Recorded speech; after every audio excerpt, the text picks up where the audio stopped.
I'm going to force you to look into the crystal ball, okay, and look out 6 months or a year or 2 years or 5 years. Is this going to be an accepted thing going forward? What do you think? Well, the genie's out of the bottle. If you look at kind of the way people have been looking at work from home, and work from home is not binary. It's not like I have an office or I work from home. One of the things we've learned is there's a huge middle ground there that most of us are going to occupy.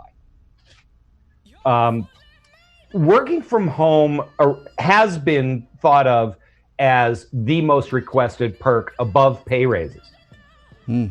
In, if you look at SHRM and the human resource business, and they track what people think is important. Yeah. The ability to be flexible with your work hours, to be able to work from home at least part-time, is the number one requested perk.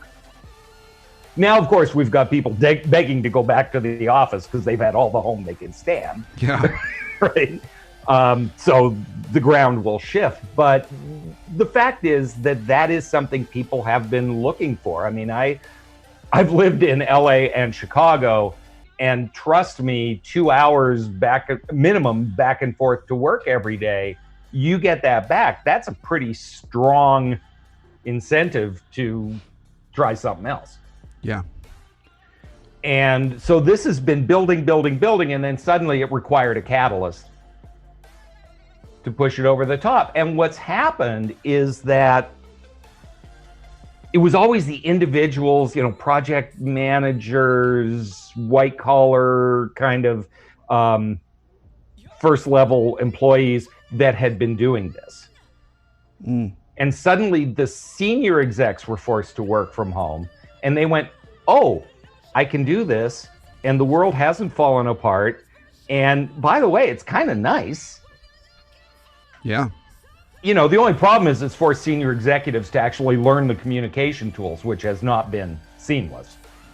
That's fair. Okay, so let's talk a little about, given that this is where we're going, and as you said, the genie's out of the bottle, let's start to move into kind of some ways we can do this better, particularly as leaders, because I think it's created. So I'll share with you what I've just seen, and you can tell me if you've seen some of the same things. So in the very beginning of all this, people said the first month or so, amazing. I actually like this. I picked up 2 extra hours every day. I'm not commuting. It's great. And then something happened right around that 4 to 6 week mark where everyone realized no one was commuting. And they started scheduling meetings at 7:30 in the morning and 8 in the morning and 5 o'clock at night and 5:30, because I know you're not commuting. I know where you are, right? So we're just going to have a meeting. So I'm hearing people talk about having meetings starting at sometimes, depending upon the kind of business that they have, a lot of time zones they're dealing with.